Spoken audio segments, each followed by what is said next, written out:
Penguin Random House Audio presents The Vanishing Half by Brit Bennett. Read for you by Shayna Small. Part 1. The Lost Twins, 1968. Chapter 1.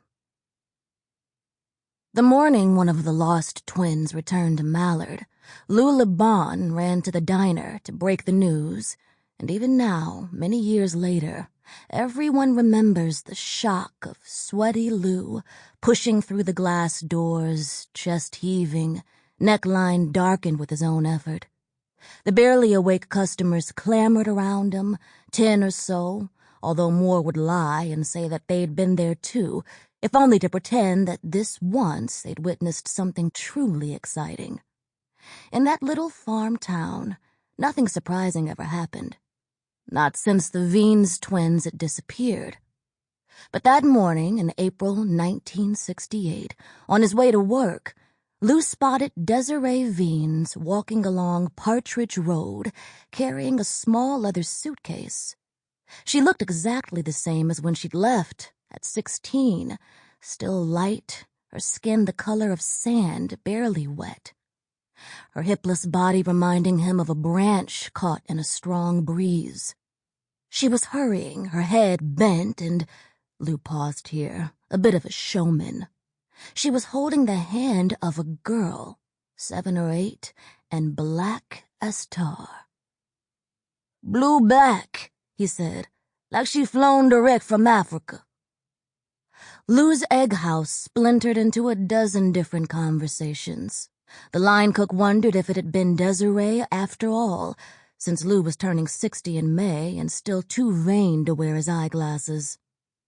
The waitress said that it had to be.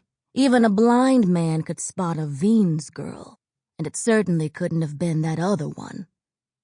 The diners, abandoning grits and eggs on the counter, didn't care about that Veens foolishness. Who on earth was the dark child? Could she possibly be Desiree's? "Well, who else's could it be?" Lou said. He grabbed a handful of napkins from the dispenser, dabbing his damp forehead. "Maybe it's an orphan that got took in. I just don't see how nothing that black could have come out of Desiree. Desiree seemed like the type to take in no orphan, do you?" Of course she didn't. She was a selfish girl. If they remembered anything about Desiree, it was that, and most didn't recall much more. The twins had been gone 14 years, nearly as long as anyone had ever known them. Vanished from bed after the Founders' Day dance, while their mother slept right down the hall. One morning the twins crowded in front of their bathroom mirror, 4 identical girls fussing with their hair. The next, the bed was empty, the covers pulled back like any other day, taut when Stella made it, crumpled when Desiree did. The town spent all morning searching for them, calling their names through the woods, wondering stupidly if they had been taken. Their disappearance seemed as sudden as the rapture, all of Mallard the sinners left behind. Naturally, the truth was neither sinister nor mystical. The twins soon surfaced in New Orleans, selfish girls running from responsibility. They wouldn't stay away long. City living would tire them out. They'd run out of money and gall and come sniffling back to their mother's porch. But they never returned again.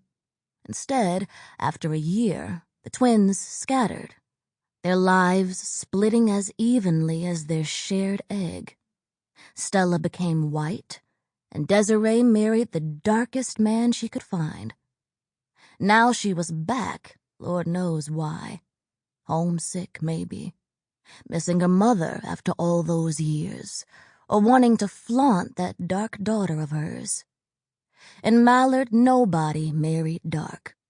Nobody left either. But Desiree had already done that. Marrying a dark man and dragging his blue-black child all over town was one step too far. In Lou's egg house, the crowd dissolved, the line cook snapping on his hairnet, the waitress counting nickels on the table, men in coveralls gulping coffee before heading out to the refinery.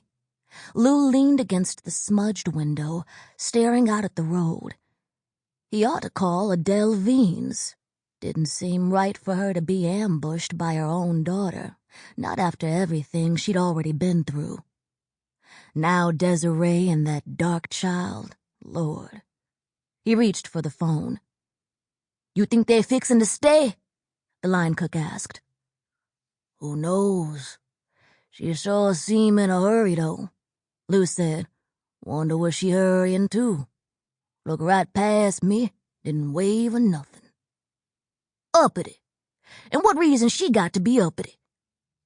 "Lord," Lou said, "I never seen a child that black before." It was a strange town. Mallard, named after the ring-necked ducks living in the rice fields and marshes.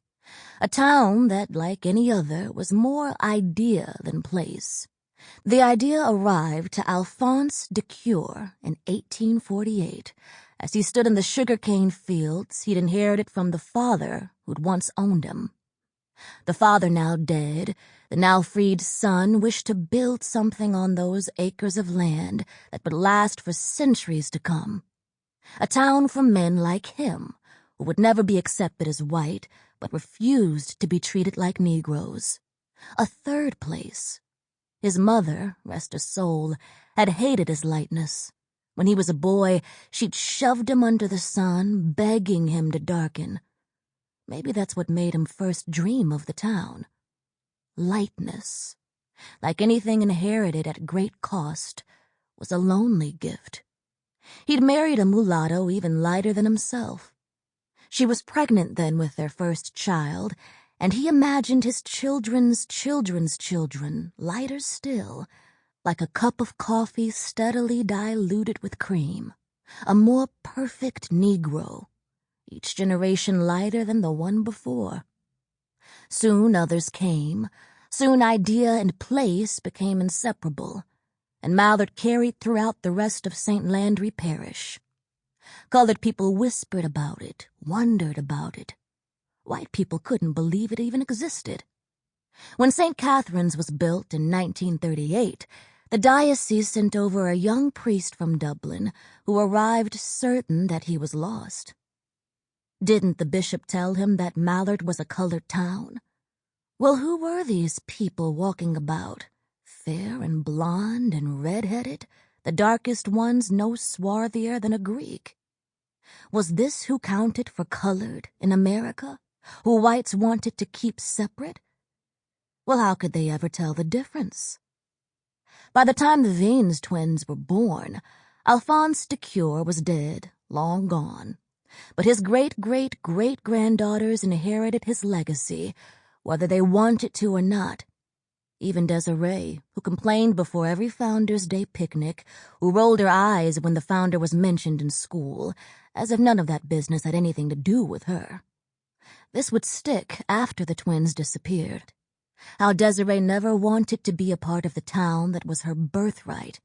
How she felt that you could flick away history like shrugging a hand off your shoulder. You can escape a town, but you cannot escape blood.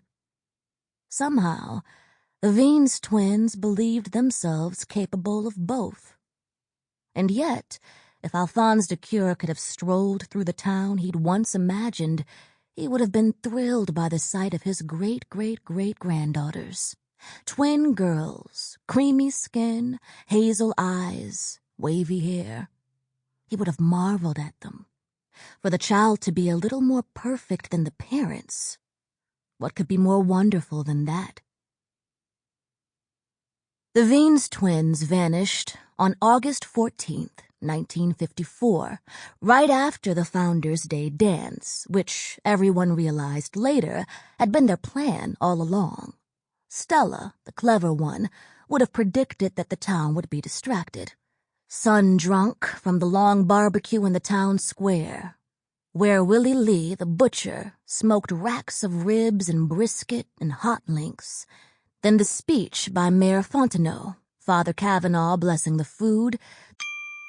Sample complete. Ready to continue?